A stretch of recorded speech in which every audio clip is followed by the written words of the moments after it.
Акцијата Плати со поезија на Јулиус Мајнел денеска се одржа по 5-ти пат по повод Светскиот ден на поезијата 21 март на 8 локации во Скопје. Кампањата со која секој што ќе напише стихови за возврат добива кафе, оваа година се одржува во 40 земји.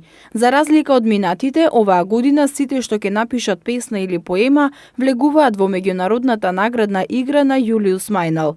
Само 6 лица од целиот свет ќе може да се запознаат со Том Одел на неговиот концерт во Глазгов на 1 јуни 2019 година. Се што треба да се направи е да се напише поемата или песната, да се сликне и да се постира на Инстаграм со хаштагот PayWithAPoem.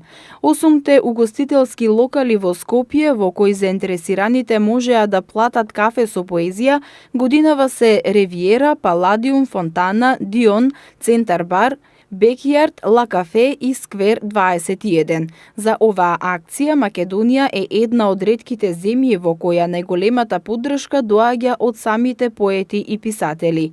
Драгана Евтимова, Наим Илјази, Стефан Марковски, Ксенија Николова, Љубица Шопова, Ирена Јурчева, Искра Донева, Јован Илиевски се само дел од тие кои што ги водат сите кон пишаниот збор, мотивирајќи ги да ги исполнат своите желби и стихови во проза, убавина и среќа.